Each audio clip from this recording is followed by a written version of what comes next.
जय श्री कृष्ण। राधे राधे। नंदोत्सव के बाद अब द्वादशी के दिन भगवान शंकर बालकृष्ण के दर्शन करने के लिए गोकुल में पधारे। भगवान शंकर की दृष्टि भी ब्रह्म में स्थिर थी। शंकर के दो विशिष्ट गण थे, श्रृंगी और भृंगी। वे दोनों भी शंकर के साथ साथ चलने की हट करने लगे। वे कहने लगे कि यदि उन्हें साथ नहीं ले जाएंगे तो वे सभी को बता देंगे कि यह कोई साधु नहीं, भगवान शंकर हैं। शंकर ने कहा, मैं अकेला ही जाऊंगा, तुम्हें साथ ले चलूंगा तो दर्शन ध्यान में विक्षेप होगा। आज आए सदाशिव गोकुल में। कई महात्माओं ने इस लीला का बड़ा रसीला वर्णन किया है। जो आज तक निरंजन थे वे आज अपेक्षा वाले बन गए। यदि प्रभु ने तुम्हें संपत्ति दी हो तो संकल्प करो कि हर रोज सुपात्र साधु संतों और गरीबों को भोजन कराओगे।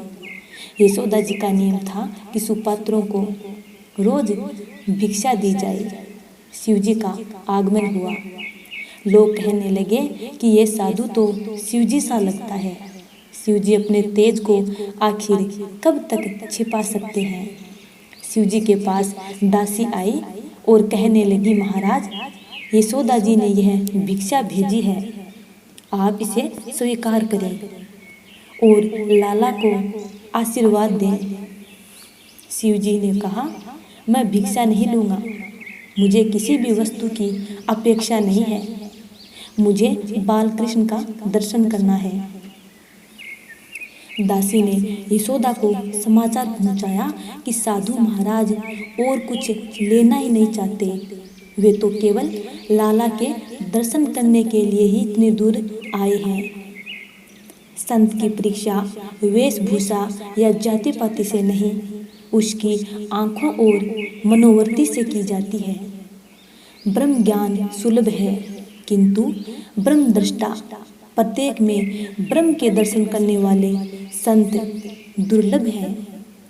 यशोदा ने खिड़की से झांक कर महाराज को देखा और कहा, महाराज, यदि भिक्षा कम हो तो मैं कुछ और देने के लिए तैयार हूँ, किंतु मैं लाला को बाहर नहीं लाऊंगी। तुम्हारे गले में सर्प है, जिसे देखकर मेरा लाला डर जाएगा। शिव जी ने कहा, माता, तेरा कन्हैया तो काल को भी काल, ब्रह्म को भी ब्रह्म है।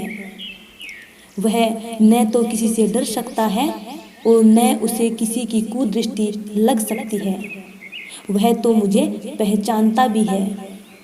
यशोदा जी ने कहा, कैसी बात कर रहे हैं आप? मेरा लाला तो नन्हा सा है, आप हट न करें। शिव जी ने कहा, मैं तेरे लाला के दर्शन किए बिना यहाँ से हट नहीं सकता। नंद बाबा के गांवों के पास आज भी आसेश्वर महादेव का मंदिर है। आज भी शिव जी वहाँ लाला के दर्शन की आशा लगाए बैठे हैं। व्रज 84 की प्रदक्षिणा कम से कम एक बार तो करनी ही चाहिए। व्रज 84 परिक्रमा महापुण्यदायी है। इससे जीवन के सारे पाप जल जाते हैं।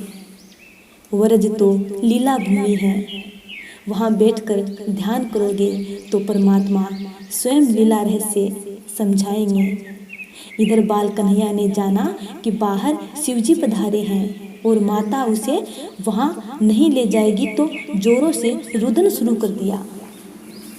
दासी ने यशोदा से कहने लगी, माता जी, उस साधु के होठ हिल रहे हैं, मानो न मानो उसी ने कुछ मंत्र प्रयोग किया है कि जिससे लाला रो रहा है। ऐसा साधु कभी देखने में नहीं आया है। मैं बालकृष्ण को बाहर ले जाऊं और साधु से आशीर्वाद मांगूं। और फिर उसने कन्हैया का श्रृंगार कर दिया। यशोदा ने दासी से कहा, उस महाराज से कहना कि लाला को देखना, किंतु टकटकी लगाकर मत देखना। कन्हैया हंसता है, इस साधु ने जादू किया है। महाराज की नज़र में जादू है, यह साधारण साधु नहीं है।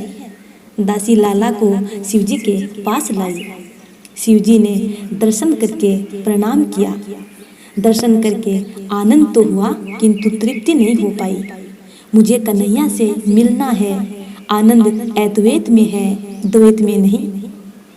मुझे अपने प्रभु से मिलना है, श्री कृष्ण के साथ एक होना है। जब तक ईश्वर से जीव थोड़ा सा भी दूर होगा, उसके लिए भय बना रहेगा।